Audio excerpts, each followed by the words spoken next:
le Conseil constitutionnel, qui a délégué ses prérogatives de contrôle à un informaticien. Ils ont fait d'un informaticien un juriste, et les juristes qu'ils sont ont voulu être des informaticiens. Le résultat, c'est qu'on a eu un système de contrôle des parrainages catastrophique. Nous en avons été victimes.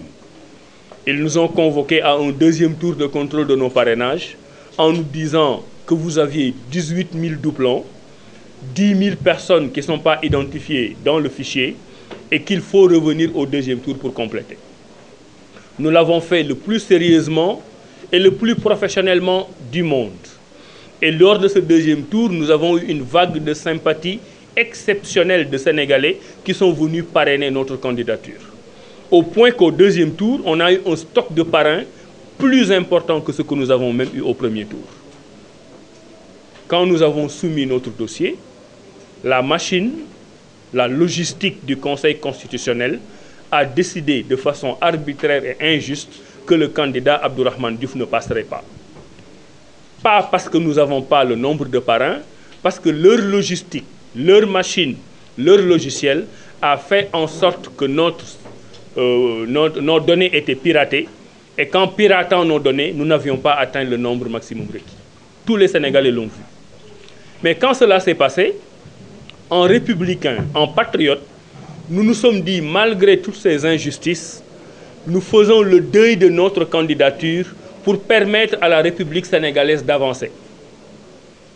Et moins d'une semaine après la proclamation de la liste définitive des candidats, nous avons organisé une assemblée générale de la coalition Abdourahmane 2024 pour choisir un candidat.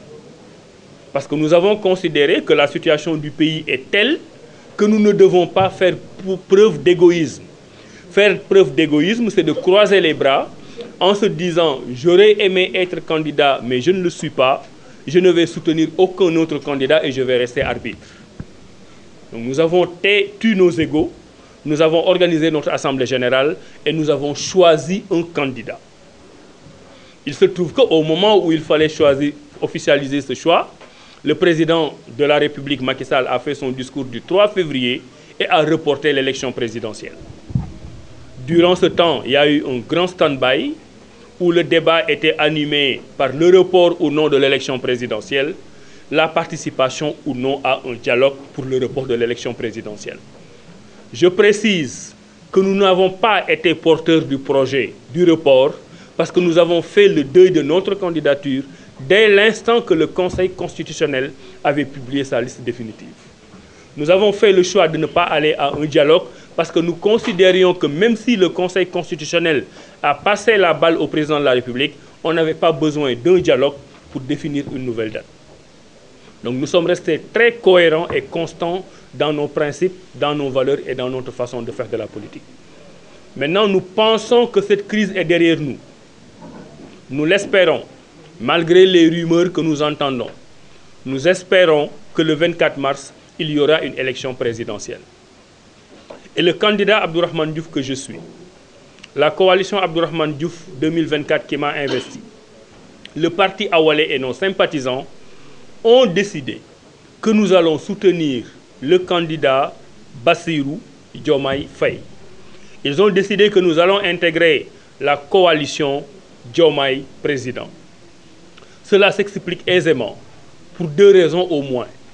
La première raison, c'est que de par notre trajectoire, nous considérons depuis le 11 septembre 2013 que le président Macky Sall n'a pas pris la bonne direction, qu'il ne menait pas la barque Sénégal au bon port. Et c'est depuis cette date, donc plus de 10 ans, que nous avons décidé d'être dans l'opposition, de nous ancrer dans l'opposition, de le combattre avec des moyens légaux et pacifiques et de faire en sorte qu'il y ait une alternance au Sénégal. C'est notre combat depuis plus de 10 ans. Nous sommes en face du régime de Macky Sall.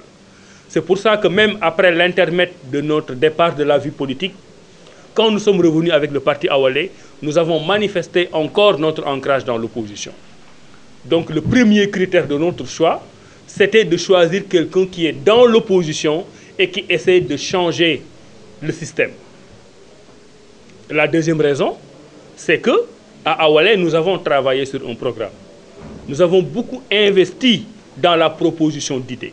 Nous avons théorisé ce que nous appelons le consortium d'intérêts, d'une part, un groupement de personnes et d'hommes politiques qui ne pensent qu'à leurs privilèges, et d'autre part, ce que nous appelons la génération d'idées, qui est une génération extrêmement brillante, afro-souverainiste, une génération qui travaille sur un principe de refondation et qui veut changer complètement la destinée du Sénégal. Donc après avoir choisi un candidat de l'opposition, il fallait qu'il y ait des accointances programmatiques avec le candidat que nous allions choisir.